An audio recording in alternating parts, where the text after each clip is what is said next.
posterior.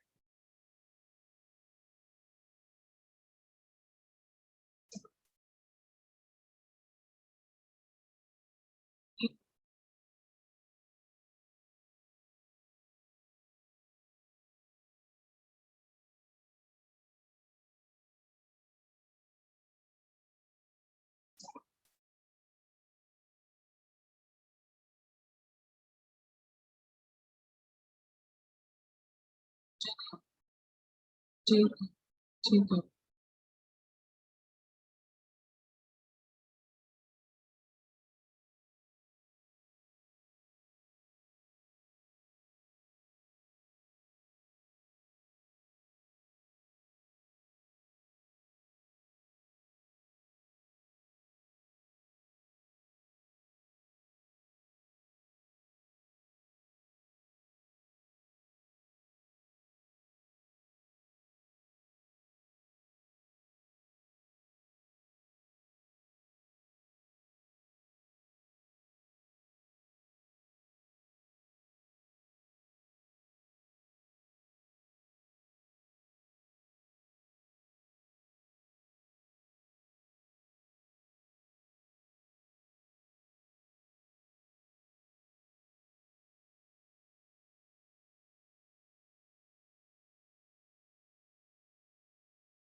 Good afternoon, ma'am. Good afternoon.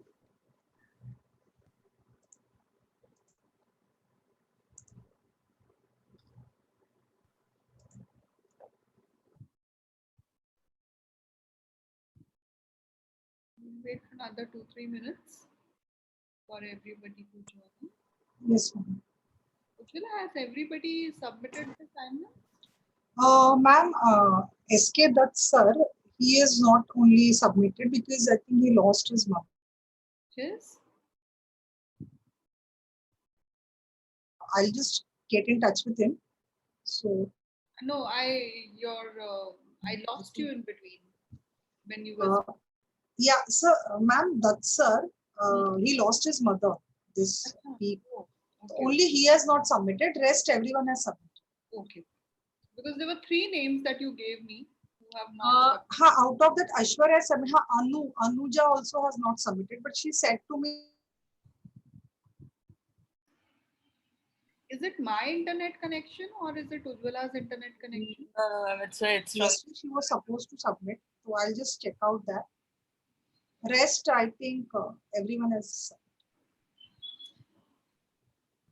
And when is the next assignment due? That is, I think, ma'am, I'll just check. It is in June. I'll just tell you the date. First week of June. 8th June, if I'm not wrong. 8th June, I think, yeah. Yeah. 8th June, I think.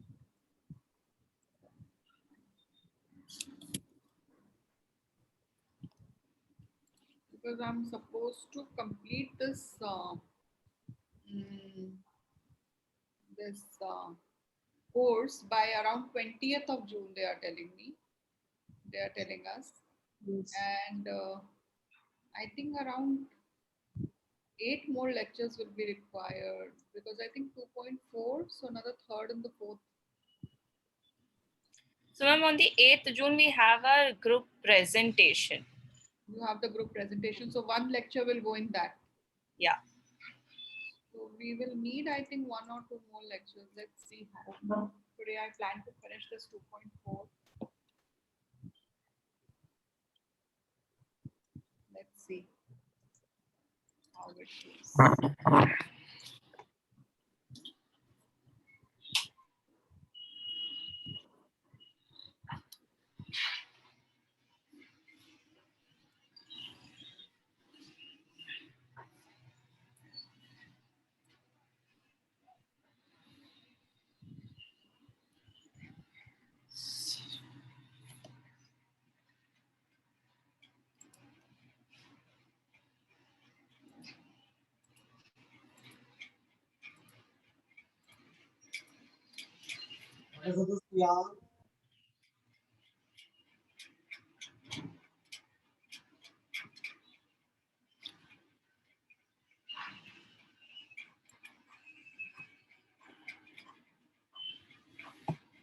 Request everyone, whoever has any doubts and queries, uh, you know, please feel free to, submit them. Even if you're not able to ask in the class for some reason, while you're most welcome to ask when the lecture is going on.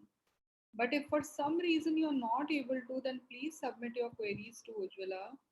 We will fix up a day wherein we can just, try to see, or during my lectures, I will try to cover whatever I can.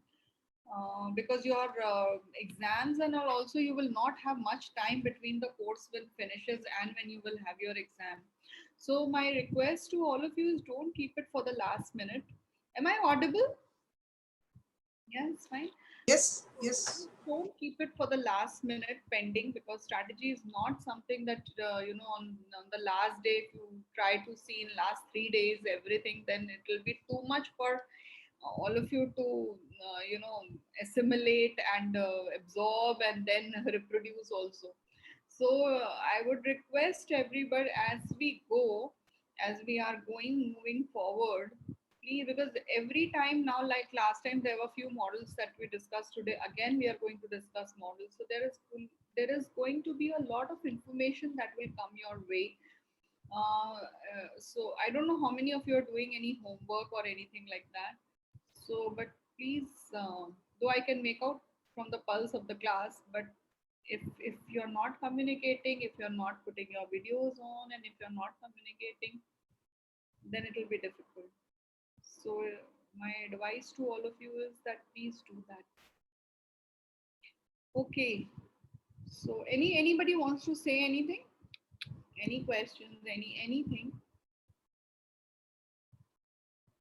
Any inputs from anybody? Please feel free to share. That way we all can learn and co-learn.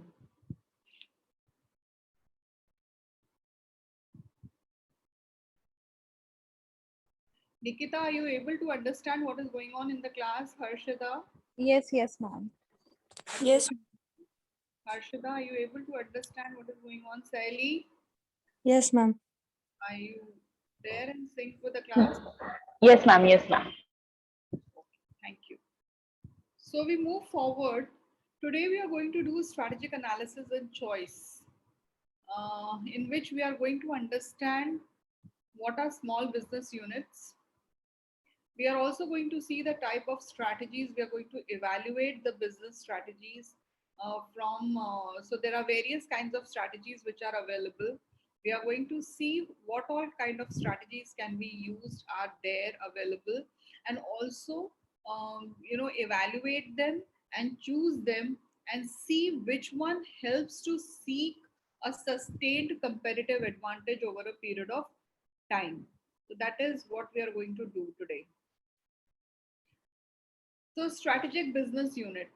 Anybody understand what is a strategic business unit? Have you heard this word? Have you heard this term? What does it mean? What comes to you when it comes to strategic business unit? Any examples? Anything?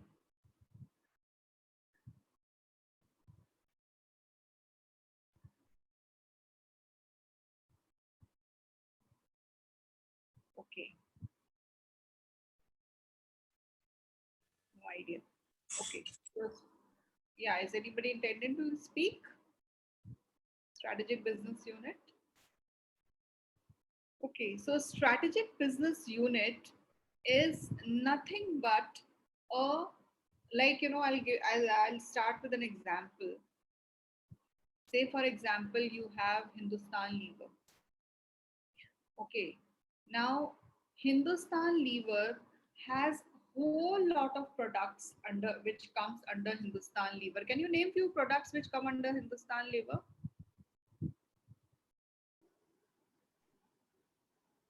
Sunsilk shampoo. Sorry. Sunsilk shampoo or shampoo. This.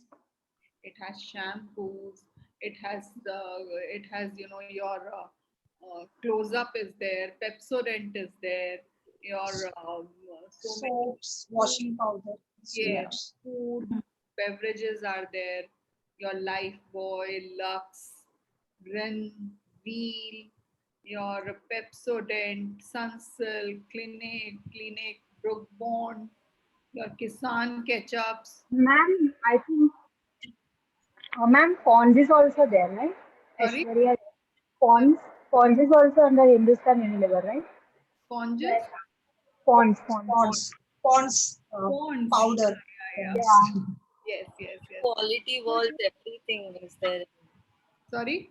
Quality walls is also under Hindustan Unilever. Also under HUL. Yes, you have a lot of tea brands there, you have coffee brands there, you have oil there, you have ice creams there. Likewise, there are a lot of culinary products which are ready to eat products also which have come under HUL. You have Vaseline there. Likewise, there is a plethora of products which are there under HUL. Now, HUL is a parent company, one company. Under that, there are various strategic business units. Each of this product that we spelled out right now is one business unit. Now, why do we have these business units? Because the way a toothpaste will be manufactured, there will be a different treatment to a toothpaste than what is to tea and coffee. Do you understand? Do we agree with that? The way we will manufacture a toothpaste will be different from the way we manufacture tea and coffee. The target audience, the market segmentation for a toothpaste may be done differently than what you will do to a tea or coffee. The mechanics, the administration, the functions, the divisions that are required for making tea and coffee is different from the toothpaste. So therefore, the personal care can be one strategic business unit, and the beverages can be another strategic business unit. Why? Because the way they function, the need of the business, the market segment that they cater to is very, very different. And therefore, though the parent company remains the same, HUL is the parent company. So the parent company remains the same, but the various divisions are managed independently of a large company. So much so that so many times these strategic business units, they have their own vision, they have their own mission, they have their own objectives. The planning is done separately from other businesses of the company. Okay, so now if you see in a long term, they all are cumulatively helping HUL in its long term performance. But they are all operating in a different way because the treatment that is required is different for every unit. So strategic business unit implies an independently managed division of a large company. Generally, it is a large company which will be having strategic business units. There are multiple business units, strategic business units. Like we gave you an example of HUL. We ourselves, within ourselves, we realize that it has so many business units. Generally, a large company has multiple business units. It has a diversified portfolio, and that is why, because of the diversification into various businesses, each business which is like which can be put under one head becomes one strategic business unit. So simply, if we want to put the definition to it, then strategic business unit is nothing but a cluster of associated businesses which are responsible for its combined planning, treatment, that is the company which is engaged in a diversified range of businesses or categories, its multitude of businesses into a few separate divisions in a very scientific way. They are divided. The task may include, the analysis of the business, the bifurcation of the variety of business, but because of the nature of the business, they are all segregated into various units. Is it making some sense to all of you? And each strategic business is called division or profit center because each will have its own balance sheet, and therefore it has its own management, it has its own the way of functioning, and they have their own profit centers. Ma'am, Godrej could also be one example of this. Godrej If I'm has not its wrong. own business units. Godrej also is one parent company. It's a large company which is into many things. So the way Godrej, when you go and buy its almiras, the treatment would be different. If the locks are getting manufactured, the treatment would be different. But Godrej Nature Basket would have a different value chain altogether, isn't it? So each of its business will have a different, so these are various strategic business units. So when we talk about, and it will also have its own, so basically when we talk about strategic business units, whenever it comes to you, it is separate businesses or a grouping of similar businesses which are offering scope for autonomous planning. It has its own set of competitors, and there will be a manager, there will be a management who will be accountable for its strategic planning, for its profitability, and for its performance, for the performance of that particular operating unit, or for that particular division that we are talking about. In fact, I don't want to use this word division because going forward we will realize that there is a difference between strategic business units and divisions also. So that we will come to later uh, in the course of time. So have you understood what is a strategic business unit, everybody? So we will move forward.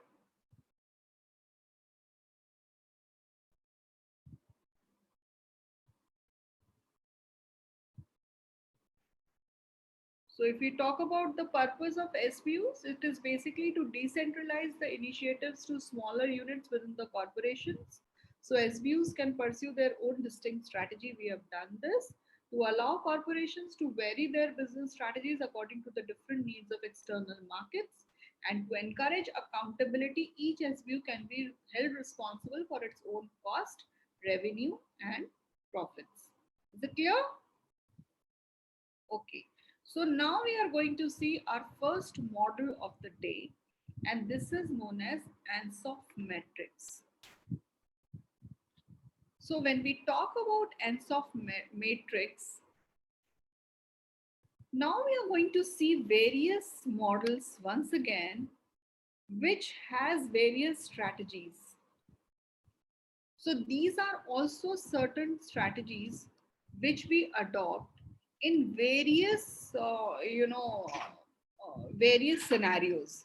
So we are going to see the each scenario, and we are also going to see what strategy we can follow with each scenario. So this is Ansoff matrix. So basically, when a business is growing, it is the process of improving some measure of company's success. We need to evaluate the strategy time and again. A business can grow in terms of its employees, it can grow in terms of its customer base, it can grow in terms of its international coverage, it can grow in terms of its profits, but growth is most often determined, and we will all agree with that, in terms of its revenues, because we are not in the business of charity. So we might try to assess growth in various factors and various parameters, but at the end of the day, it is the revenues that we look into. So there are different ways of growing a business. So Iger and Surf identified these 4 strategies for growth and summarized them into as something known as Ansoff metrics. It is also known as product market expansion grid.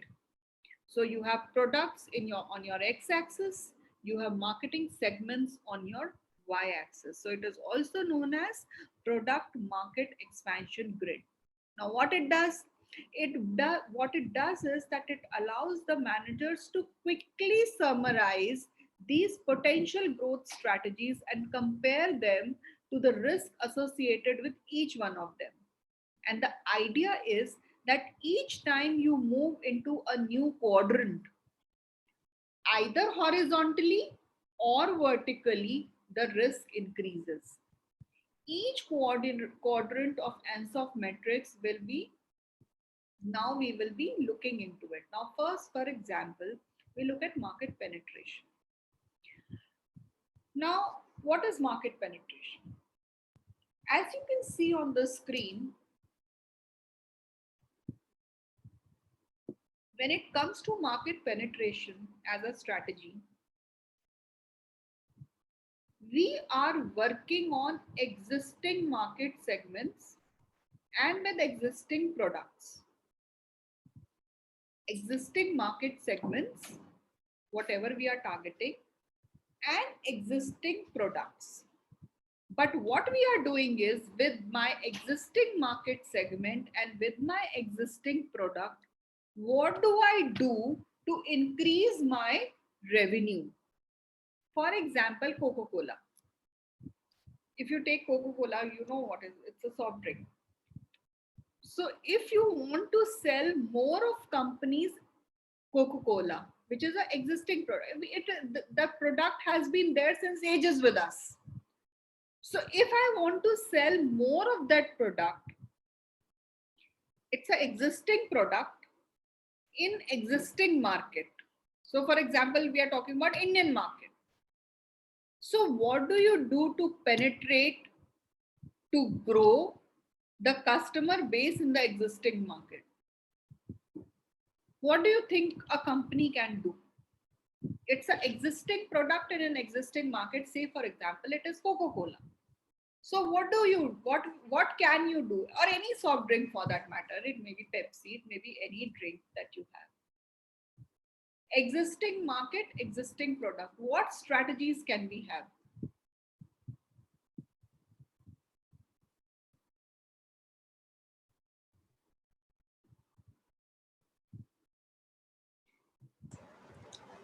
We can change the model of the product.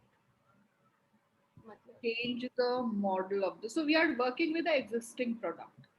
Model in the sense, the presentation, like we can change how the Coke bottle looks. So maybe adding more features to it. Features, yeah, adding more features. Or maybe changing the look and feel of it. Right, yes. And more of advertising related to the current situation, what is going on. Okay, you can use more advertising. Yes. Priyanka says we can bring it at a more affordable cost. Yes. What else can we do? Ma'am, we can increase the distribution points or the distribution channels. Yes. It's the existing market, but we can penetrate still deeper where it is not reached, to the grassroots level or something like that. And yes. And along with that, we can keep a marketing strategy of buy 2 get 1 free. So when we increase the quantity, naturally, suppose I am going to buy 2 bottles, now I'll get the third one. So what will I do? Either I will consume or I'll gift it to someone else who is not using. So what is that known as? Since you are a strategy student, marketing, it will be actually marketing strategy. So it's a marketing strategy, but these are known as promotions. Promotions. Promotion. So it's a marketing, because you are studying strategy, and this will come in your this thing that you have studied strategy. So we should learn now to use more words. Proper words. Yes, ma'am. So it's promotion. more promotion ideas that you are getting. So Yes. we can, so somebody is saying, yeah, Janvi is saying collaboration, Priyanka is saying collaboration. Collaboration with whom? Collaboration with maybe? It would be collaboration or bundling, Priyanka and Janvi. Collaboration in what sense? Bundling means Bundling means that with something you are getting something. That is bundling. complement each other, like that. It is like, if you are buying a new subscription of Airtel, then you are You getting Radhe movie free with that. okay, then bundling. Digital, I mean, that digital subscription, if you are getting that, you're getting a movie free with that. So that's bundling. Bundling. But collaboration is, again, you are entering into collaboration with something. So you need to with some organization, with some product, with something. So collaboration is generally a big thing. So don't, let's not confuse word collaboration with bundling. Bundling is when you are just tying up with something, tying up with some other product and selling it. Like with your admission, maybe you are just gifted one Coke free with that. If you just or if you buy something small, it has to be of the same. Collaboration is when you collaborate in a big way. Yeah. That is collaboration. So this is more like bundling. So as you rightly said, it may be yes, it can be joining hands with KFC and McDonald's. Yes, that can be there. So collaboration in that sense can be there. Definitely can be there. So that's a right example. So yes, so it can be by maybe by affordable pricing, or it can be distribution networks, increasing distribution network. It can be by investing more in marketing and or maybe to increase the existing capacity and then move forward with our product. So all these things are can be done to penetrate the market more. So brands such as Coca-Cola and all, they also do a lot of, they generally resort to more of marketing. I mean, I've not seen much of collaboration and all in their case. They are more into marketing and promotions when it comes to penetrating the market. And of course, using more of distribution channels. Distribution channels, when we can talk about offline channels, we can talk about online channels, we can talk about supermarkets, restaurants, bars, we can talk about football turfs, stadiums, everywhere. So wherever it is, wherever the customer is, we are there, kind of a thing. So that is about product market penetration. So I think everybody has understood this quite well. Thank you for that. Okay, so next in line is my product development. Now here it is new product, existing market. So what do I do? Say for example, I am an Apple this thing organization, Apple or Samsung for that matter.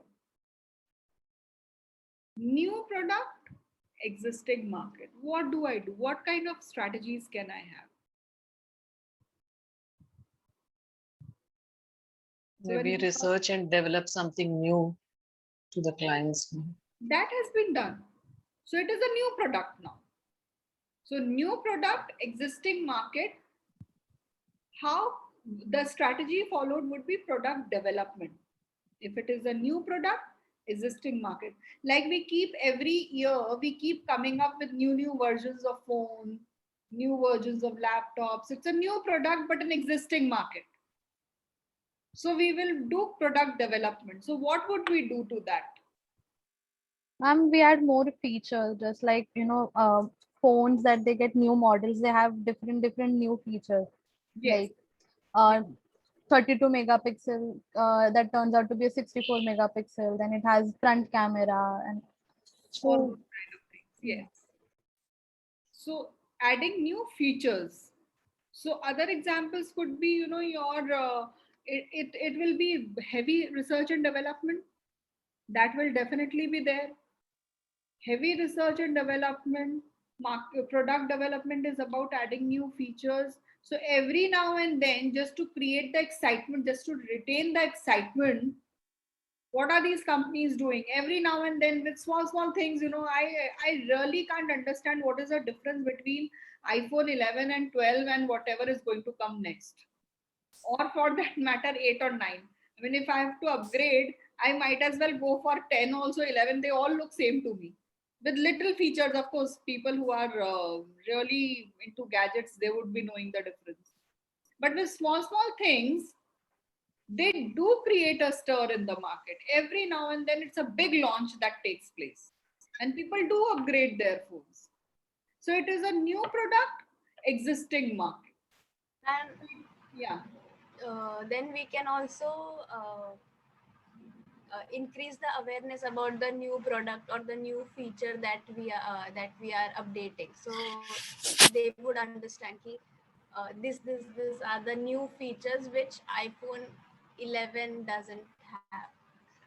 Yes. So that is what we keep doing. But to do that marketing also, product development is required. So, ma'am, in terms of any food product or any, if not like going into gadgets and stuff, talking about the food product or like these cosmetics and all, what they do is they come up with some promotional activities as like freebies, like free samples that they start giving in the newspapers and do all of those things, if not anything. So they also put up these perfume scented paper pieces, so just to come up with the new fragrance of the perfume. So existing market and new product, some features added to it. Nirisha, when they are getting complete, a new upgraded version. Now, what you are talking about is more of market penetration. When you are, when the existing product is there, but existing product, existing market, but putting in newspapers and trying to sell more. New, when you get a completely new version of something, Okay, then it is new product and existing market. understood the difference. But the same product, if you're trying to sell more, then it is market penetration. Right. Therefore, here we don't talk so much about marketing and promotion as a strategy. Because it is, we are talking about product development, we will talk more about research and development to add new feature and come up with a completely new version. So it's a new product. So, ma'am, in that case, like the question then arises to me is then, like now that as you said that you don't get the real difference between iPhone 11 and iPhone 12, they look the same. But in that case, the ones who are literally gadget freaks, they understand the difference. So in that case, how these business actually benefits themselves. So like there may be very less of people who actually understand the actual difference, and there may be people who are just upgrading for the I don't understand the difference, but I definitely like to buy new versions.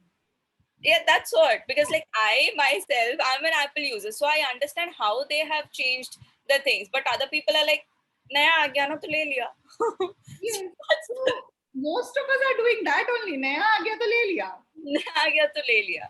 So because with that they increase the price also. So like there are certain times they increase the price also. They take out certain storage capacities. Now it will be only available in 64 and 256. 128 they remove. So they're like real research and development they do, but like again, how are they literally benefited? Because people are just every year I keep track of one company and its financials, and that is Apple. Because every time I feel that their financials will go down. Exactly. I mean, they are increasing the price every year. Yes, that's what. Increasing the price every year, and they are decreasing the features every. So now I don't get a charger with my phone. Right. Now I don't get an earphone with my phone. Exactly. Now I have to invest another minimum 15,000, and maximum it can be any number, whatever that is, to get those earbuds, to get wireless feeling. Now, in spite of all that, I end up buying the phone. So something they have done to the consumer behavior. And the reality is that if you check the financials, every year they are into profits. Their market share is increasing everywhere. And it is only because of this product development. The new product is coming every year. Every August they have a launch. They come up with a new version. And then it's a new product and an existing market. The market share is growing. So the strategy is working at the end of the day, whatever they might be doing. Now the product development they are doing, they're changing the colors. If not anything, they're changing the colors of the laptops and the computers. Yes. Wow. Anything they do. It's because I also keep a track of Apple. The excitement is on. Exactly. So basically the thing is that the ownership feeling that you have, that is something that, okay, something different. So their positioning is also that it is something different. Correct. And that is, so they are sticking to their positioning and they are able to keep the excitement on. Right. They are increasing the cost. Okay, I'm ready to, I mean, people are ready to buy it at that particular cost. That's why the financials are increasing. So this is the strategy, when it is, so basically the thing is that the excitement has to be kept on. No, so if it is a new product, existing market, keep changing the features, keep coming up with the new versions. So the strategy is working. Okay. Isn't it? So the next in line is market development. Here what we are saying is that there is new market segment, but the existing products. So what am I doing here is, it is about selling more of companies' existing products to new markets, newer markets. So the strategy is about reaching out to new customer segments, or maybe, expanding internationally, or by targeting new geographical areas. So maybe I'm there in urban areas or in metros. I now start finding my customers, looking for my customers in semi-urban areas or in rural areas. Most of the FMCG growth that has come, it is primarily because of rural their market development strategies and moving from metros and urban areas to rural areas, especially the personal care, the consumer durables, the whole landscape of rural areas, their purchasing power because of the tax benefits, the agriculture, the better methods of agriculture, the better methods of farming. So their per capita income has gone up. And that has been tapped by the FMCG sector. The number of TV sets that were being sold earlier and now has changed a lot. The number of your coolers that were sold, the refrigerators, the washing machines. I mean, at one point of time, we couldn't imagine the washing machines being sold in rural areas. But now Samsung, as a CSR initiative also, which also led to their increase in their revenue, and their getting into rural geographies, they used to put these camps in which used to go to the villages, and they used to put these machines, their washing machines, and they introduced the concept of convenient washing. So it is the rural areas also now, saw they saw a market there, which I mean, initially it must have started as a CSR activity, but then later on it got converted into markets for them.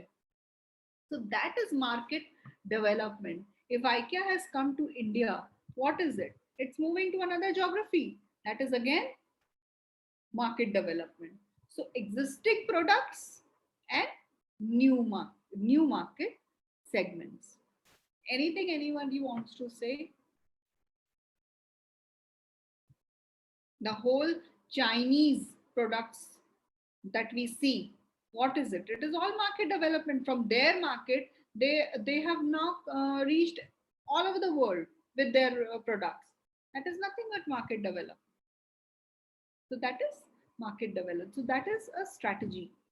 Then again, another strategy is new products and new markets. That is nothing but market proliferation. When you have new products and new markets. So this does not need much of an explanation. When you come with a new market, when we come with a new product, then it is a everything is a new market segment only that you are exploring. So that is about ANSOF metrics. So now it depends with what kind of product, where you are in the product life cycle, and where, what kind of market segment are you targeting. That is how we end up deciding that where we are going to place our product in the portfolio. Is it clear to everyone? Yes. Is it clear? And this is how we plan strategically to compete. We gain an advantage within the marketplace. So when we classify the strengths of a company, they can either be placed under the heading of, like we said, that they can either, last lecture, the entire lecture we were discussing, when we were talking about value chain, we were talking about either cost advantage or we were talking about differentiation. So in this setup itself, whatever strategy we are using, we can adopt either cost advantage or differentiation. So if you are into product development, what are we doing? If we are talking about product development, we are talking about adding differentiation. We are using differentiation also as a strategy. We are adding some uniqueness to my product, isn't it? So that is about this. This product proliferation is also known as diversification, by the way. In some matrix, somewhere you might find this as diversification. What you mean by diversification is that diversification or product proliferation is a strategy which is introduced for new products to a new market. Now, because the company is investing in both new markets and new products, this actually causes a very different quadrant, which is this fourth one. So this quadrant is the riskiest. It's the most risky quadrant which is there. This is known as diversification strategy. It could be a related diversification or it can be an unrelated diversification. A related diversification would be that if I'm a tech company and I am into laptops, now I'm making laptops. Now I also start making iPads. So that's a related diversification. Or I start making phones. That's a related diversification. But if I am a tech company and if I suddenly start making chemicals, then that's an unrelated diversification. So if you see your Tata companies, or if you see so many Birla companies, there is a related as well as unrelated diversification. If I'm talking about unrelated diversification, and if I take Tata as an example, so Tata is into motors also, Tata is into chemicals also, Tata is into TCS also, in technology also. So many. So that's an unrelated diversification. But if TCS, Tata, TCS, and TCS also goes in for something like IT testing only, then it will be a related diversification. So fourth quadrant, though it is written product proliferation, but it is also a diversification strategy wherein we come with new product and new market segment. It may be a related diversification or it may be a unrelated diversification. Ma'am, can you give us some insights on, like, now Adani is into electricity. Now we know that Adani, in a nutshell, we know Adani is into electricity, but now Adani with Wilmer has taken up the Fortune FMCG, like entire products of Fortune. So can you give us some insights? Can this be an like an example of the product of proliferation? Unrelated. Unrelated. So it is. This is unrelated diversification. Yeah, and now we knew Adani as something, but now with Fortune, this is an unrelated diversification that they have got it. Right.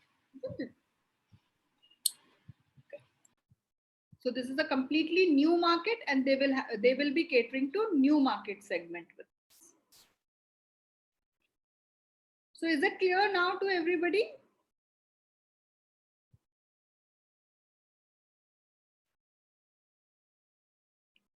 Now this is another thing that we have to see today is your 3 generic strategies. So when we talk about business strategy, we talk about cost leadership, differentiation, and focus. These are the 3 things that we majorly look into. These are known as generic strategies. So till now, whatever we did was one set of model. This is another set of model. So you have you have to focus on 2 things here. One is cost leadership and the other one is differentiation. So when we talk about cost leadership, these are the 2 things. Rest will fall in line on its own. So when your organization does any kind of strategic planning, what strategies do you consider for each of your market segments? So till now, what we did was that we have the product and we had the market segment. And so we were talking about various strategies. Here, what we are saying is that your organization has some competitive advantage.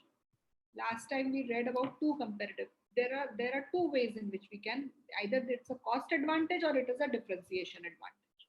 That is what we did. Okay. Now this cost advantage and this differentiation advantage can be put into 2 segments. One is a broad target and one is a narrow target. What we mean by broad target is that my market segment or my competitive scope is big. So I'm catering to masses. So either when I'm catering to masses, either I will go with a low cost strategy, or which is known as cost leadership, or I will play on my differentiation advantage.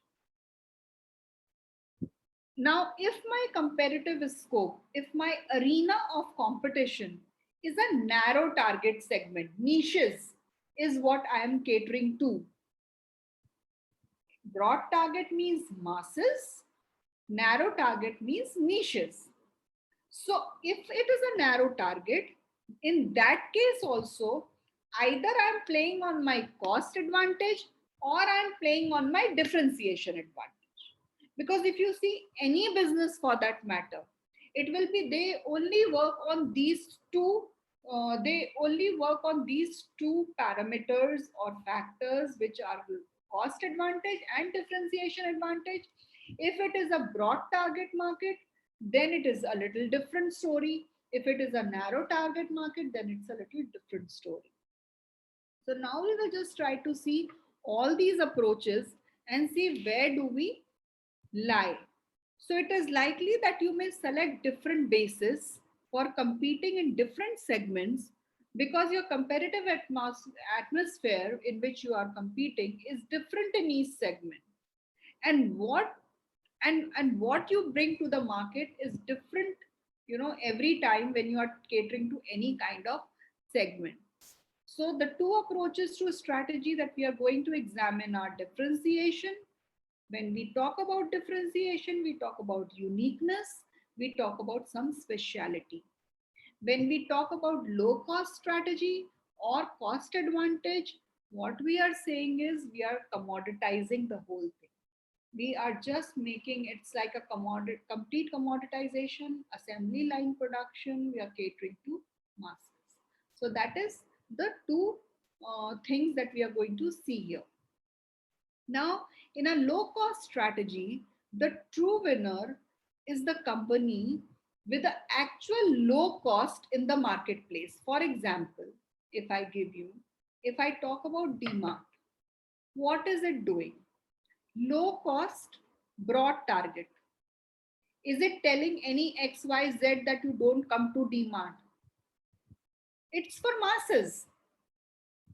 Has it added any kind of differentiation to it? No, not really. So what am I doing? It's a lower cost, broad target. Differentiation. Differentiation, broad target, Godrej Nature Basket. It's a broad target. They are not saying that you don't come, somebody does not come, somebody does not come, but it has added uniqueness to it. Because of that, the target will decrease a little. The market segment will decrease a little. But there is some uniqueness to that. Or for example, forget about Godrej Nature, maybe Big Bazaar also for that matter. If you compare between cost leadership, DMart, broad target, then I would put Big Bazaar as a differentiation and broad target. That makes it more clearer. Ma'am, with Big Bazaar, like in Future Group itself, if we have to take broad but to the masses, Big Bazaar per se, and Food Hall in a differentiation because it again has some uniqueness.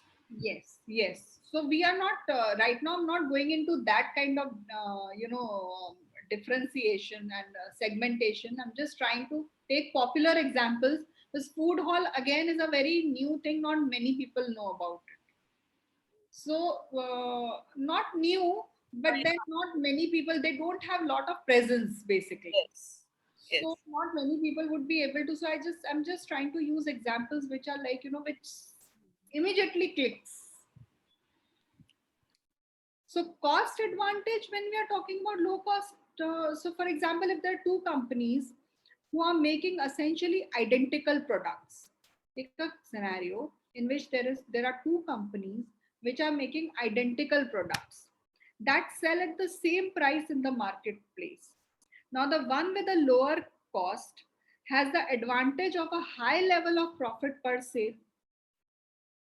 By having this advantage, the low cost company is able to do a number of things to maintain or increase its market share. It can invest more in marketing. It can pay for maybe better positions in retail stores relative to higher cost competitors. Do you know that for your I don't know how many of you know about it. Has anybody worked in these retail shops, in these outfits? Anybody here who has worked in these stores and all these kind of things, or has been a part of any which way? So each of the location and the position has a price to it. So if you are placing your product एकदम सामने अगर आपका product है, they will be priced more for you. So we buy the wholesalers or the companies, they buy shelves where they will be located. So if we are placed, so some products are like पीछे पड़े होते हैं वो एकदम. They are somewhere in the corners. And some products are like बिल्कुल घुसते you will just find them there.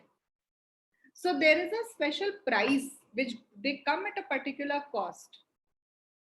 So when we are talking about cost leadership, what they are saying is that if I am able to get a more, if I earn more, then I can invest more in my marketing. I can get better positions in the retail stores, and I can further, it can lower the price by squeezing the competitors' margins and profits also. I can invest more in my research and development, and I can further improve the performance of the product. Now, here the bottom line is that the higher, cost competitors is allowed to stay more solo in the market because they are competing on low cost. Low cost and a good quality is something that all of us look for. All of us look for. And that is why year after year you are seeing profits of demand. Low cost, high quality, or the quality that you are getting everywhere. And that is why this is a more sustainable model. Vis-a-vis this, if you are talking about differentiation as a strategy, then you need to create a sort of, it involves being perceived by the market. There is a perception that one needs, an image that I need to create of my product. It has to be relatively of a higher value. Why it needs to have a higher value? Tell me, to the customer. The image of that product has to, the perception that I create of a differentiated product needs to, in the customer's mind, it should be like, okay, it is giving me something higher. Why an organization or a firm needs to create that image?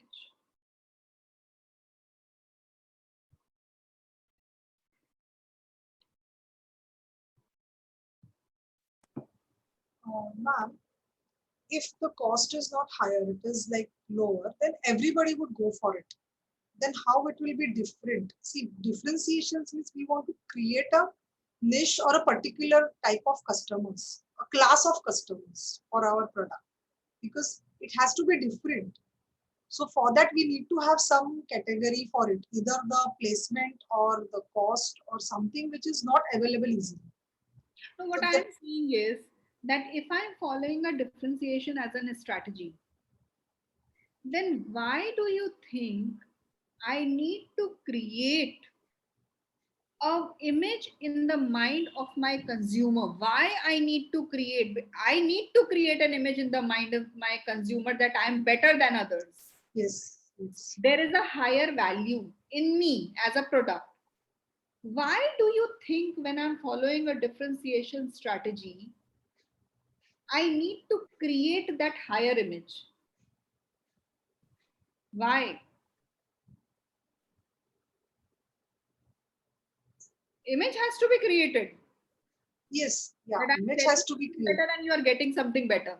Yes, yes. If you're paying better, yes, you are getting something different, unique, which is not available anywhere. So that is your answered. You have already answered, but you have not really, you have answered what you're saying. So I have got something which nobody else has. So you will not get it anywhere. It's exclusively in my product. Then why I have to create that thing? That it is exclusive and it is not anywhere you won't get it and all that. Why do I have to? Then the demand will increase of it because the price is higher. Not everybody will go for it. So naturally, the demand will be. Well, you have already answered. Now you're beating around the bush. Okay. Yeah, Shiva, you want to say anything? Yeah, it is. You're proving that you're unique in the market. Yes. So why? Why are you creating that image that you are unique and you are, whatever you are? So you don't have any competitors which is matching you as of now. So you're trying to project your uniqueness to the market. Okay, one more last try if anybody wants to take. One last try.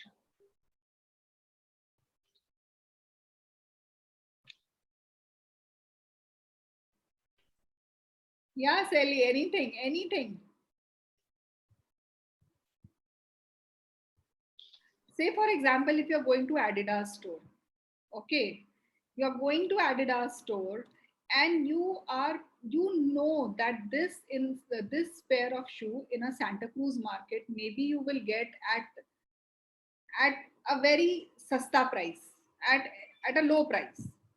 But in an Adidas store, you end up paying 20% or maybe 100% more of what you are.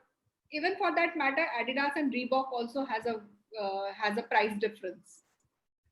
Why do you think that a Adidas store creates that kind of image in your mind that what you are getting, what you are paying for that thing, you are getting the value out of it?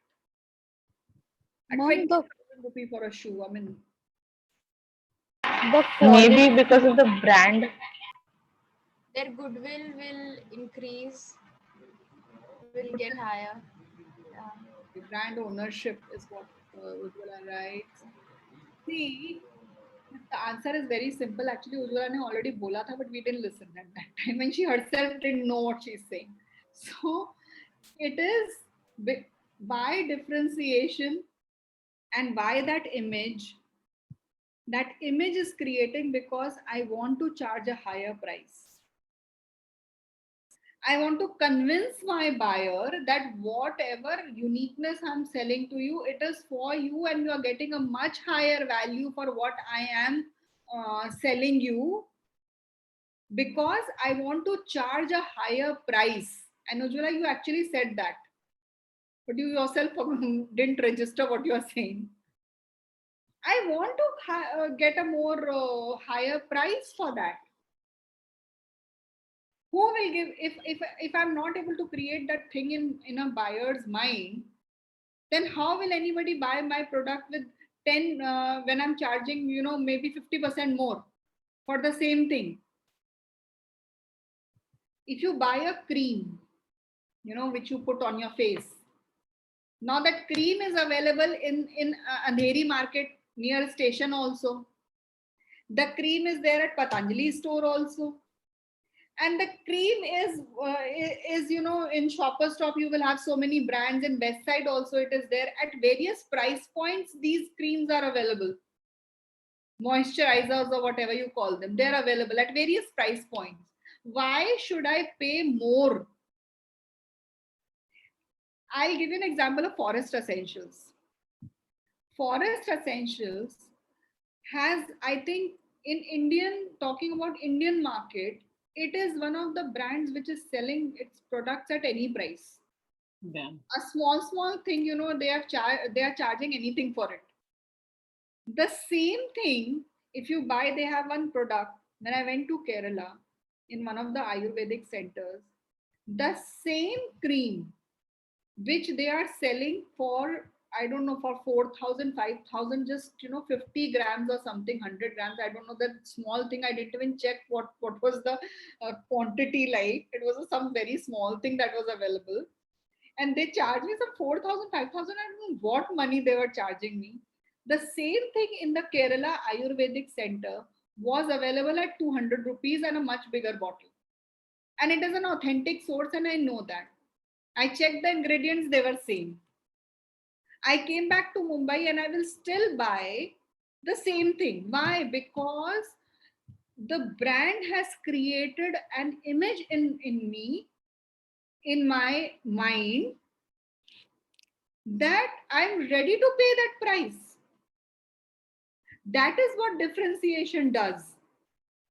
It's all about image that is created in our minds. Maybe the price and the value is not matching. Now, accidentally, I went to an Ayurvedic center, and that is where I realized that, okay, this is going on. And I just discovered, I fell off my chair, what is the margin that they are charging from the customers.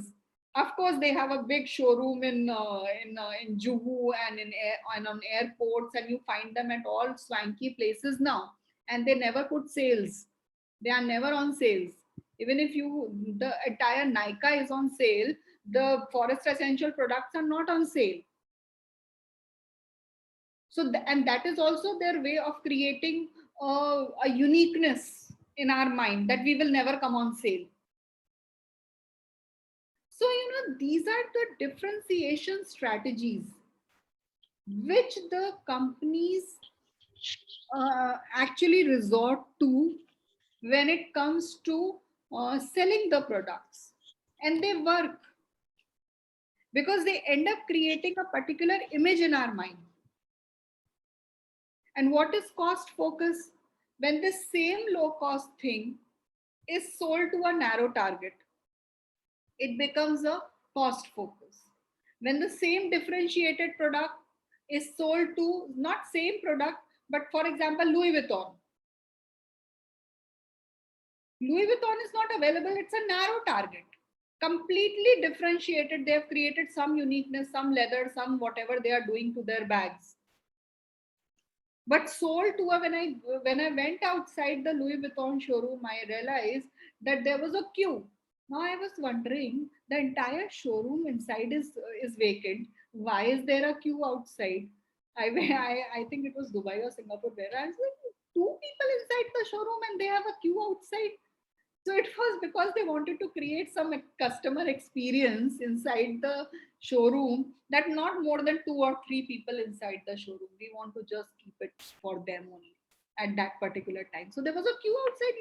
When I couldn't understand, had it been my Esbeda, there would have been around 1,000 people inside the showroom and 1,000 people outside the showroom, and it would have been like all in a. It would have been good for all. So these are various, strategies that are resorted to, competitive strategies which we have all seen and experienced, but somewhere because we didn't have these things in now. When you will go to the market, when pandemic opens, and you will go to the when pandemic gets over and everything opens, now when you will go to the market with all this, your entire perspective for things will change. You will be able to put them in these blocks. So we go for a 10-minute break and we assemble again at 3:45. Okay. Ma'am, just one example I wanted to give of Yes, this yes. differentiation. I had seen recently a video on Instagram that McDonald's, it comes small, regular, and big. So the outside package is different, ma'am, and literally the quantity is same in all the three. There is no difference. The same thing fits into that, and it's just a perception. They say large price, they price at a very high, small. Even Coke, they sell, small size. Only the outside it is big or small, inside the quantity is same. And people just say उसी price में ma'am आपको ज्यादा मिलेगा, you just pay 20 थोड़ा 20 difference तो होगा यार. We are paying for big no stuff.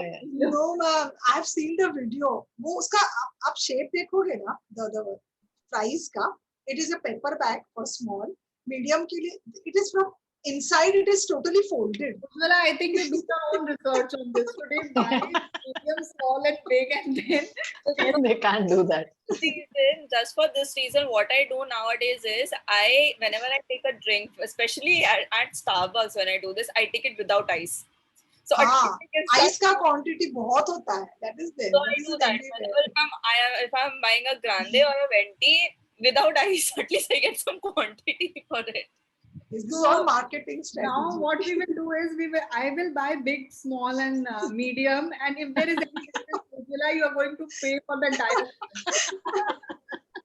And we are going to have a treat then. Okay, ma'am, no problem. Yes. Thank you. See you all in 10 minutes. Yeah. Okay, yes.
Okay.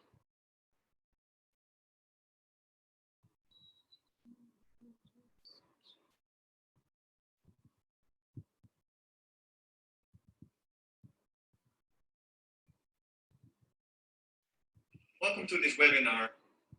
Is it audible? Yes, ma'am.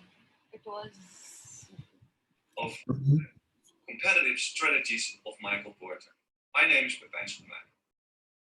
Now, as we know, there are several strategies which you need or can follow, or which you need to choose after you find your key issues, after your SWOT analysis and your central problem, your main problem, which you have to solve. A model which you can use to solve your problem is the competitive strategy model of Michael Porter. Michael Porter invented this model, and he says that you really have to follow a certain route, a certain way on one of its axes to gain competitive advantage. Now, actually, there are three sides in this model. On the left top, you can see cost leadership. On the right top, you see differentiation strategy. Now below, you see the word focus. And the focus can be either cost focus or differentiation focus. Let me try to explain the differences between these.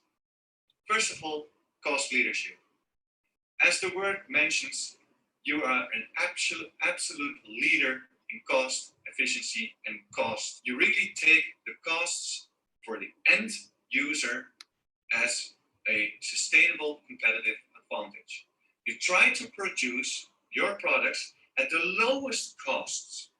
For instance, in a car example, Dacia. You get a car for a really low price, and the car is beneficial. It does what it has to do. It brings you from A to B. No extras, but the price is low. There are also several retailers which really use the cost leadership strategy so that the customers know, okay, I'm going to buy some products. I'm not going to expect any services. I'm not going to expect any A brands, but I want the lowest price. Same goes for airliners. Like Ryanair really has the cost leadership strategy. No extra services, no food on board. Yes, maybe you have food on board, but you have to pay for it. One thing is for sure, the price is the lowest. Really excel in this strategy, then this can be a really sustainable competitive advantage. Let's look at differentiation. As the word mentions, your products really differentiate from different kind of competitors. In the eyes of the consumer, your product is really different. Sometimes it's hard to explain what the difference is, and that's a strong part. If you really can excel in differentiation, then the consumer will notice or will experience that it's a different product. For instance, Apple products are really, in the eyes of the consumer, different from other phone manufacturers or from other devices. Why? It's hard to explain because there are a lot of exclusive or special or patented products in an Apple product which really differentiate this product from other manufacturers. That's the differentiation strategy. Now on the bottom, you see the focus strategy. You can have a cost focus strategy or a differentiation focus strategy. Or, in other words, you can try to focus on a niche market. A niche market is a small part in the market that you found that you think this part is not being served really strong by the competitors. Let's focus on that type of customer or that a certain part or group. Let's target that group with our cost strategy or our differentiation strategy. So the focus is actually narrow.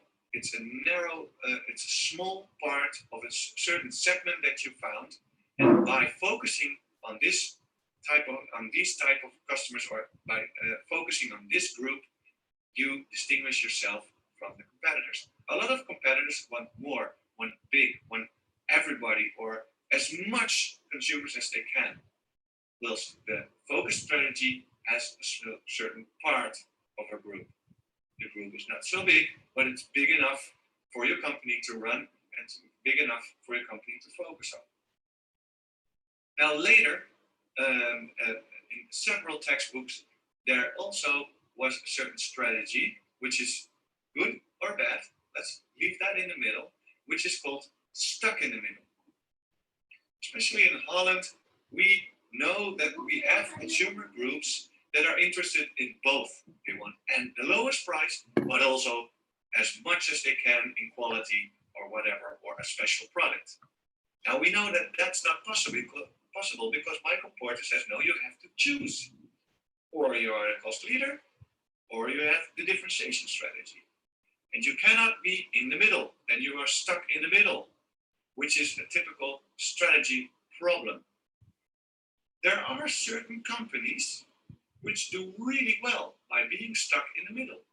For instance, a consumer electronica chain can have either they pretend that they have the lowest price and the highest service and everything in their assortment, and they kind of look as being stuck in the middle because they are not choosing the cost leadership way or the differentiation leadership way. So stuck in the middle sometimes is also mentioned as a strategy, but you really have to look close into that if this strategy is sustainable, if it's not easy to imitate by competitors, and if it's such a special strategy that you that your business can run by this strategy. So that's stuck in the middle. So I hope you've learned something about the competitive strategy of Michael Porter, and thank you for watching this. Bye.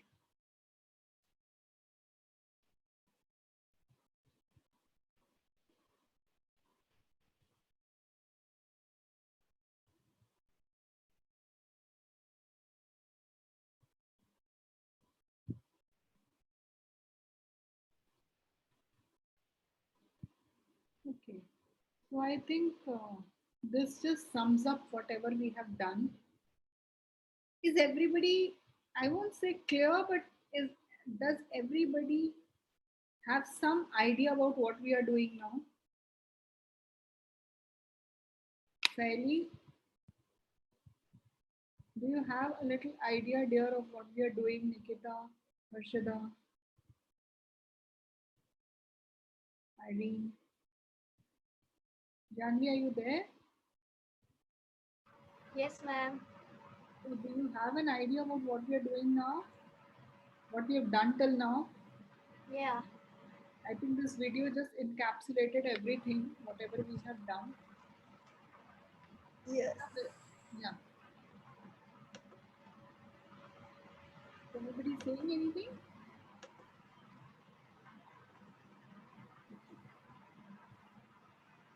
So yes. So these are two very, very celebrated and very, very popular models that we have of designing competitive advantage into the system. Yet there are few more which I can see here. One is the strategic clock. So now let's see what is this strategic clock. What does it say? There are many ways that we can interpret this strategic clock.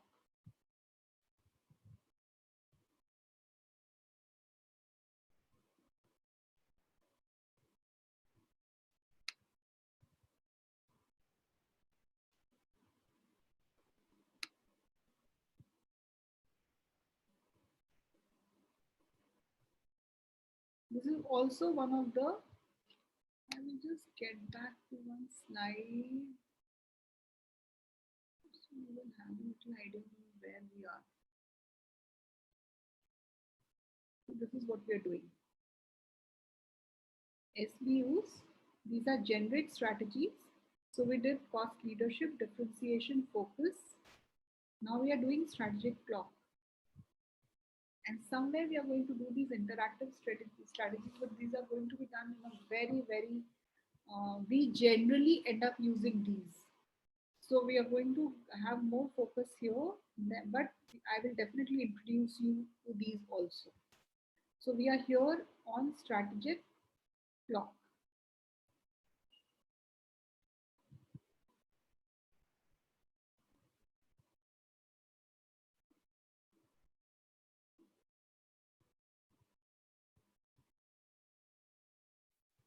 So this strategic clock as a concept was basically done by Bowman, Bowman, and it is again a very useful tool and quite a comprehensive tool as far as mapping out various positions are concerned. So we have done a lot of discussion on strategic positioning, and our strategic positioning also comes out of these two things, which is the cost advantage and the differentiation advantage. Out of this only our positioning, strategic positioning comes out.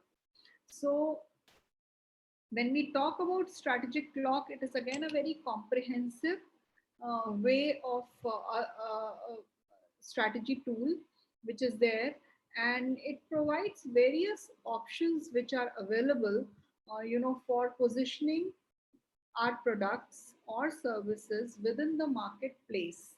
So it's commonly, generally, when it is used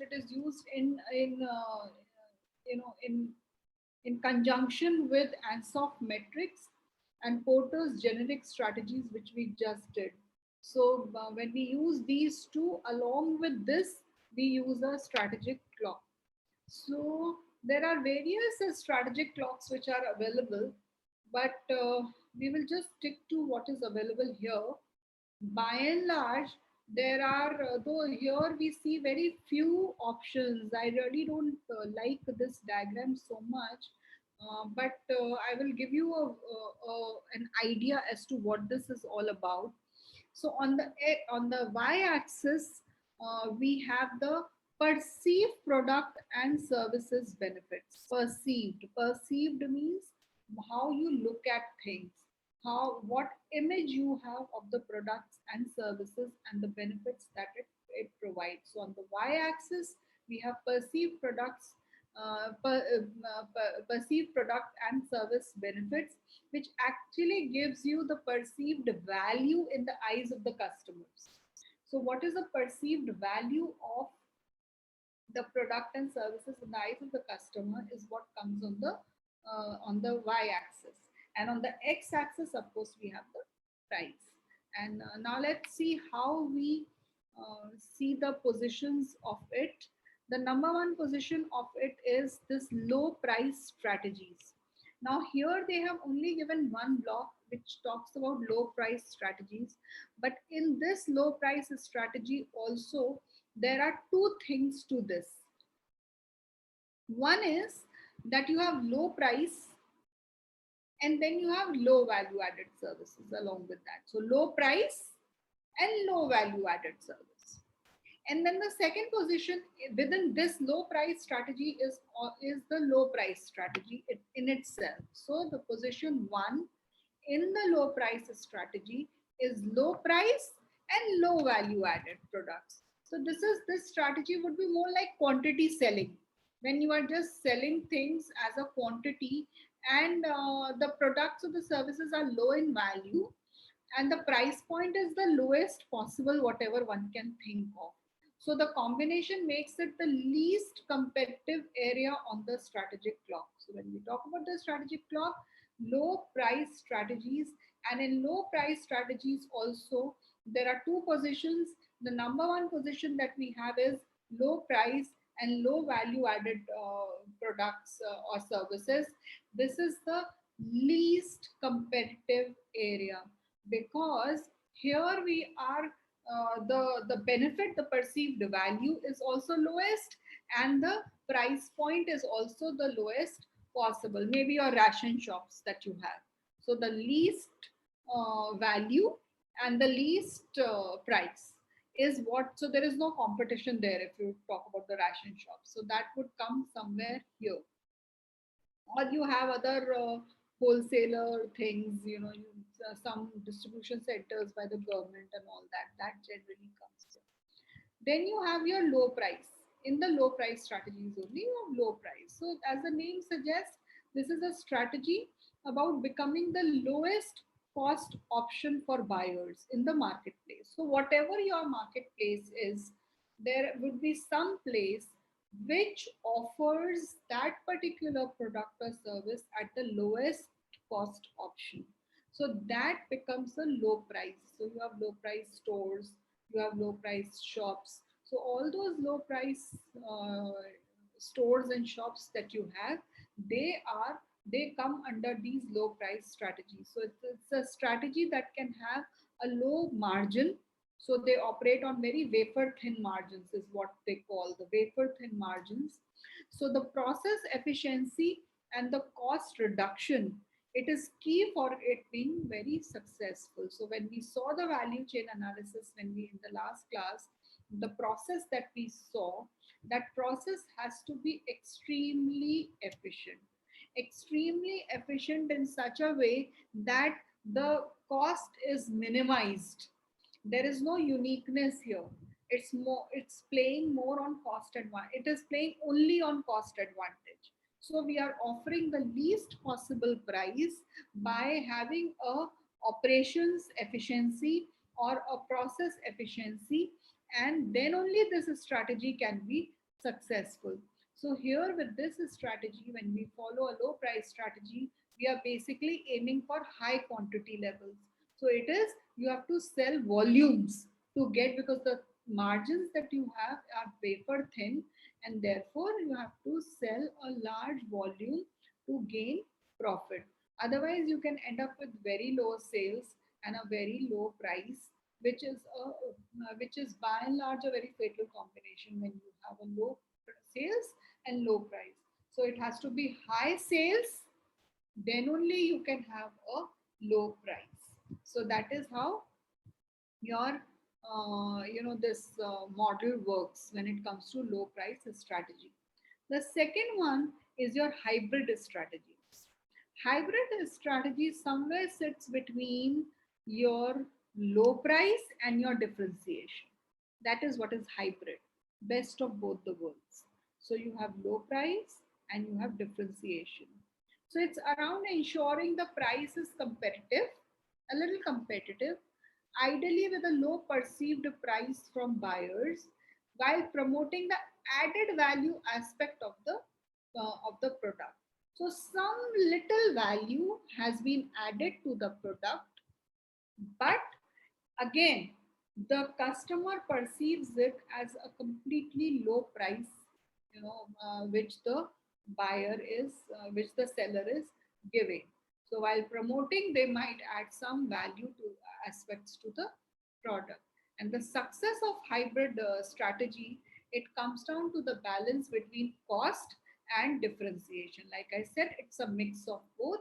So one has to balance between cost and differentiation, trying to attempt to maximize each while maintaining good margins. So that is what is hybrid strategy.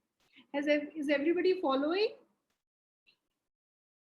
You just have to understand these as a concept, and then I'm sure when you will come to when you will see real life examples, then you will be able to place them somewhere.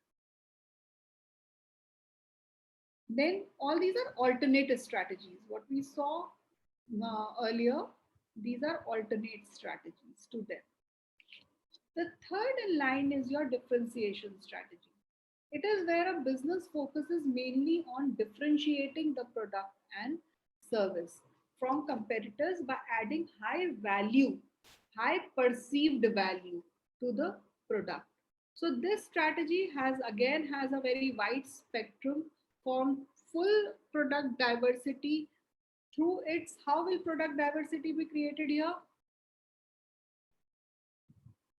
Quickly, if you can write in the chat box. How will you create a diversity in the differentiation strategy?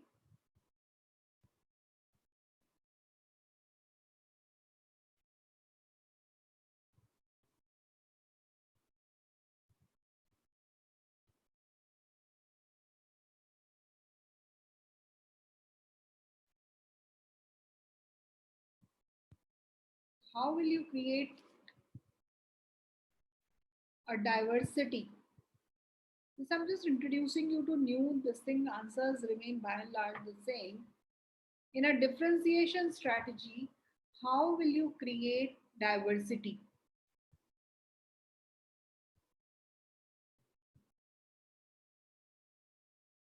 Within a within a core product or the service that you are selling.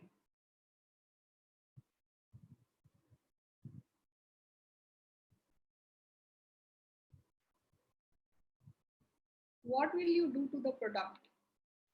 If it is a differentiation strategy, what will you do to the core product to add a product diversity to it? Add new features again. Adding features to it, adding uniqueness to it. Only by adding product uniqueness, unique features to the product, that you will have create product diversity in the differentiation product. But here we are not talking about cost. We are talking about differentiation. So that is what you're going to do. So you're very right that you will be adding features. And then in this, if you see the Porter's generic strategy, we also had focused differentiation. So there was differentiation for a broad target, and there was differentiation for the narrow target market segment, and narrow target, it was known as focused differentiation. So if it is focused differentiation, then that is about providing high value at a high price. So that is the niche market that we are talking about. So we are talking about high value at a high price. So when successfully done, this strategy basically provides high profits, but it can be difficult to maintain. Why it is difficult to maintain?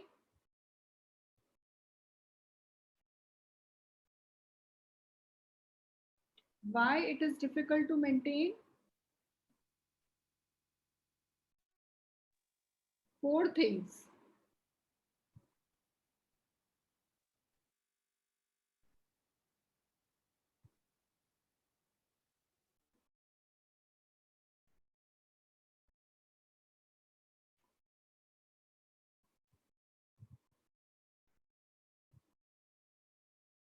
This we did in the last class.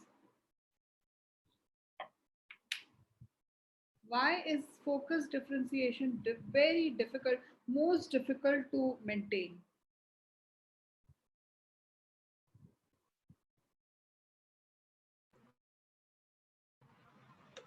It's for the particular market, particular sector. Yes, it is for the particular market sector. So what do you have to do? Why is it difficult? Everything is for a particular market and sector, but this, of course, is for a extremely niche market. So the features that you add has to be rare, valuable, not imitatable. Remember last time we did all this 4 things. They have to be sustainable, they have to be very valuable, you cannot really they have to be such that they have to be rare, unique, and they are not the competitor is not able to imitate them. So that comes here. See, in strategy, what we did in the first lecture can be actually weaved in to today's lecture and to the last lecture also. So it's all related now. It is all, we will keep using these tools time and again in every lecture, whatever we are doing and whatever we will be doing. So therefore, this we did in the last lecture when we said that these are the things which are needed for sustainable competitive advantage. If differentiation strategy is used, then what we are saying, like Niriksha said, that we need to have product features, but we will be only be able to sustain them if they are rare, they are we are not able to imitate them.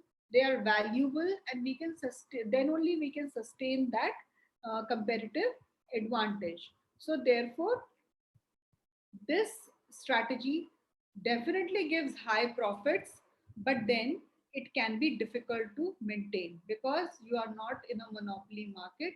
It is a competitor's market, and therefore there will be always people ready to imitate the strategic fit that you have created. Strategic fit is about the entire activity chain that we have, the entire value chain that we have, but then they can also imitate the features of the product itself. Then another is the non-competitive strategies. These are non-competitive in nature. Any one strategy that can come to your mind when it comes to non-competitive? When will the market or the strategy become non-competitive?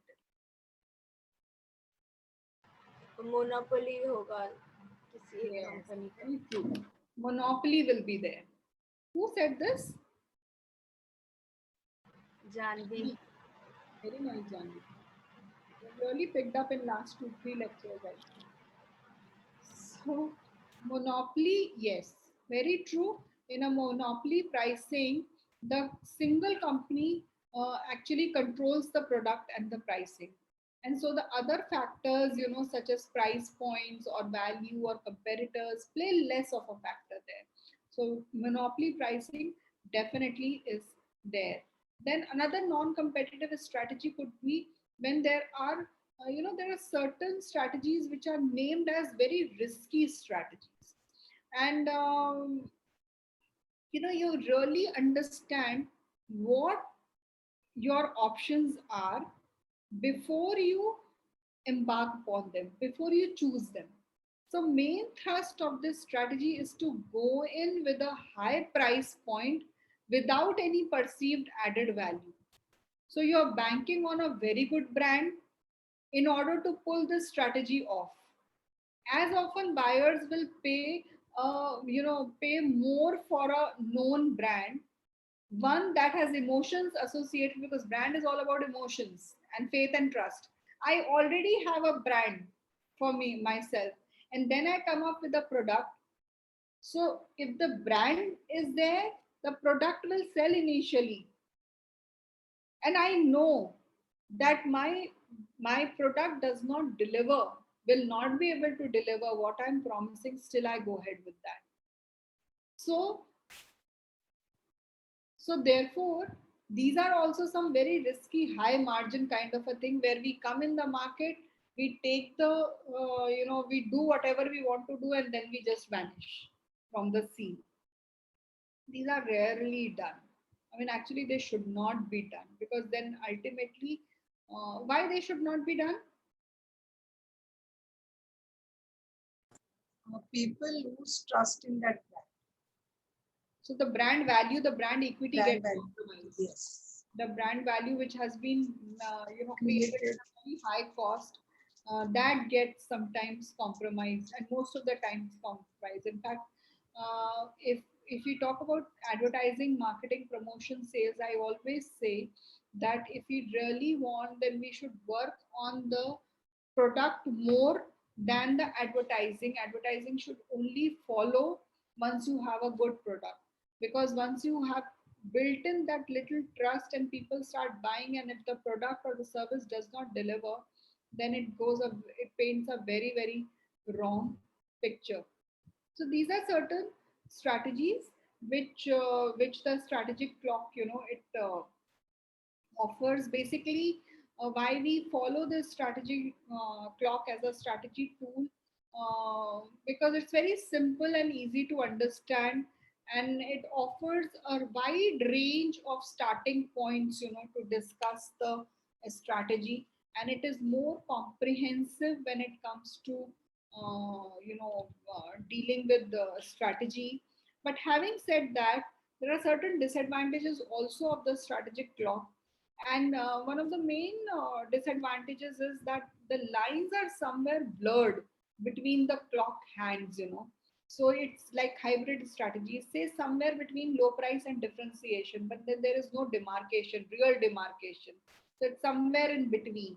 So that way, it sometimes have a blurred, it has blurred lines, and therefore it is not a uh, very easy tool to use. Sorry. And that is where strategy. So has everybody understood the strategy clock? Its advantages, its disadvantages. Let's see what it says. Hi there. In this business topic video, we're going to take a brief look through quite an interesting model of strategic choice called Bowman's strategic clock. Just taking a step back and thinking about what it is in strategy that enables a business to achieve a sustainable competitive advantage over the competition. It's usually around ways of offering consumers best value. Value not just in terms of lower prices, although that's often a great way of competing, but also in terms of differentiation, the extent to which the consumer perceives a significant difference between your product and those of the competition, which leads them to buy from you rather than from them. And this really is at the heart of the idea behind Bowman's strategic clock, and in a sense it builds on Porter's generic strategies, so you see some similarities between the two. Bowman, the theorist, his strategic clock explores the options for how a business positions its products in the market strategically. What is the most competitive position that enables it to get advantage? And the way it does this is to identify a series of 8 strategic positions that a business can take based around 2 dimensions, the dimension of price and the dimension of perceived value by the consumer. And there it is, there's the clock. Quite a complicated diagram, but you can see from the 2 axes on the left-hand side, we're measuring from low to high the perceived value to the consumer. And on the x-axis, or the lower axis, again measuring from low to high the price that's offered relative to the competition. And the clock identifies a series of 8 positions, 1 through to 8, working from 1 there, bottom left, working around the clock to position 8 in terms of their different positions between price and perceived value. What I'll do now is I'll briefly go through for 30 seconds to 45 seconds or so each of the 8 positions, just to explain and illustrate what each of them are. Position 1, bottom left, is the combination of low price but low value added. And of course, this doesn't sound like a particularly attractive or likely successful strategic position. It's often known as a bargain basement strategy, where you offer your product as cheap as you can.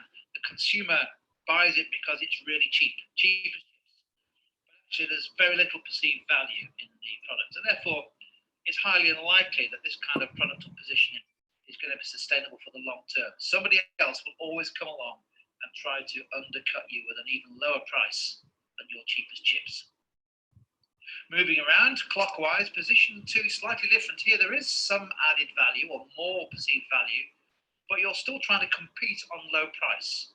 So in this position, the successful businesses are going to be the low-cost leaders. Almost certainly they'll have a strategy built into the operations of the business around cost minimization.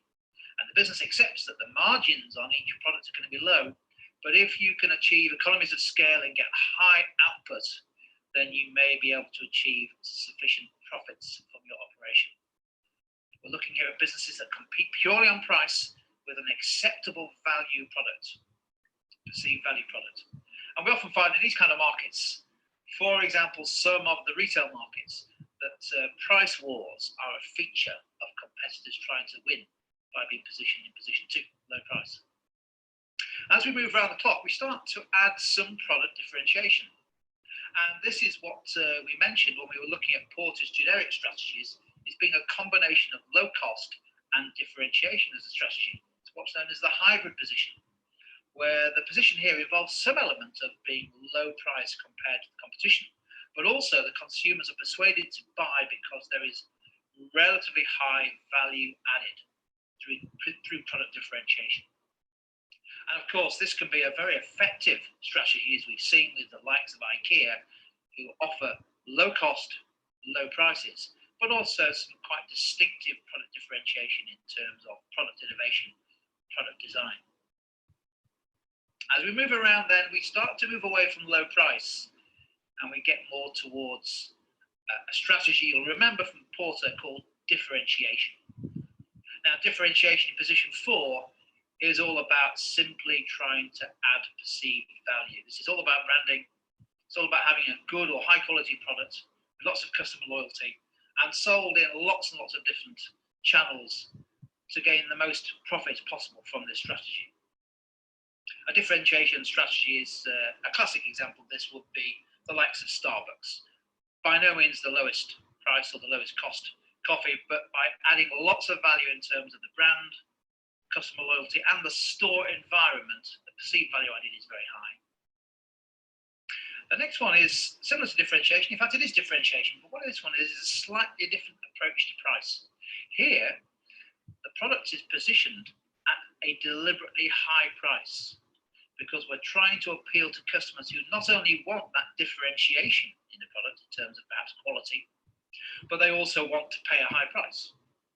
And they want to pay a high price because there is high perceived value. And this, of course, is the classic positioning strategy adopted by luxury brands who aim to achieve premium pricing. And you might argue that luxury brands have an interest in selling their prices and selling their products at premium prices and not at low prices. It's all part of the perceived value.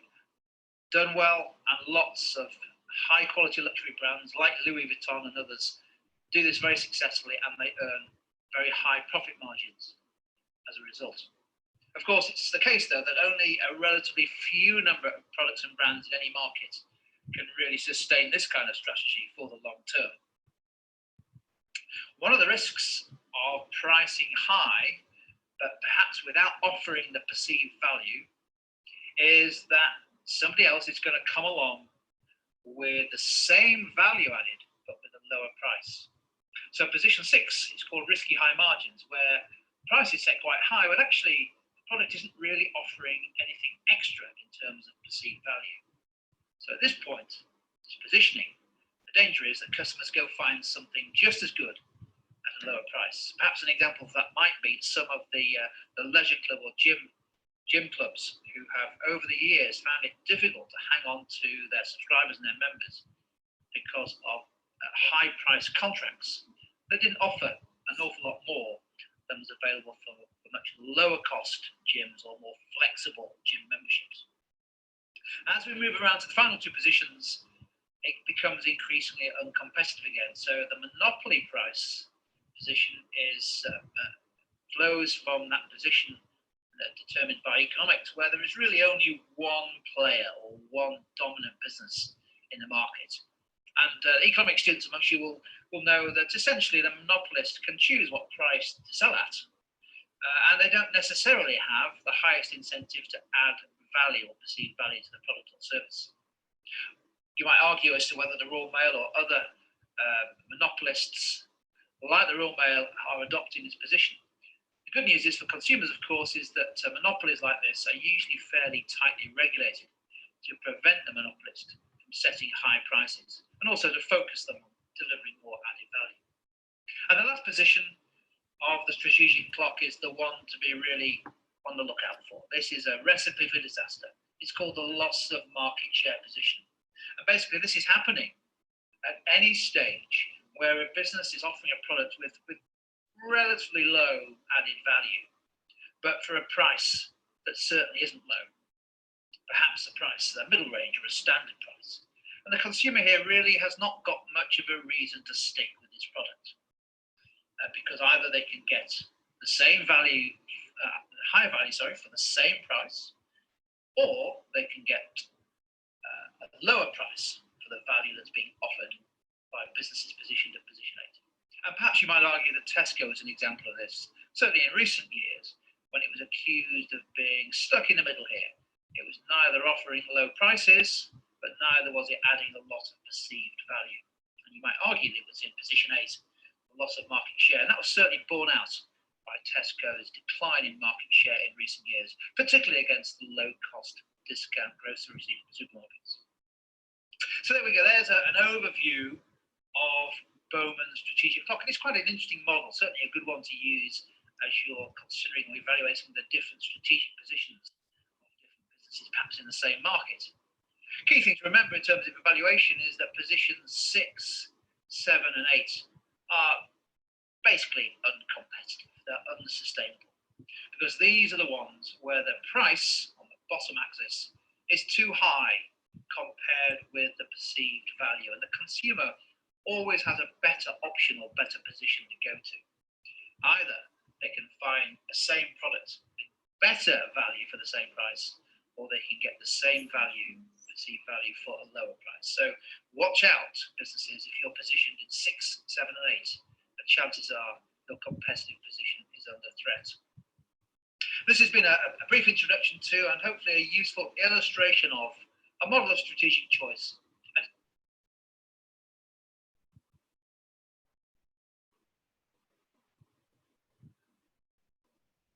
Okay. So is it little clear to all of you? Is it making some sense? Yeah, Janvi? Priyanka? You able to understand what is going on? To go and read it again to get a more clarity. Yeah, read it again. In fact, there are 2-3 concepts which are still left in this particular module. Like we have hyper competition, we have cooperative strategy, and all that. So I will be covering that when we have the next lecture a little bit, and then we are going to start with the third module. So till then, I would advise all of you to, if you can just read through it, so then it will become more clear to you. Whatever gaps are there, that will get filled up. Okay. Anything else anybody wants to say? Else we'll sign up now and we'll meet in the next class. Okay. Thank you very much. Thank you, ma'am. Thank you so much.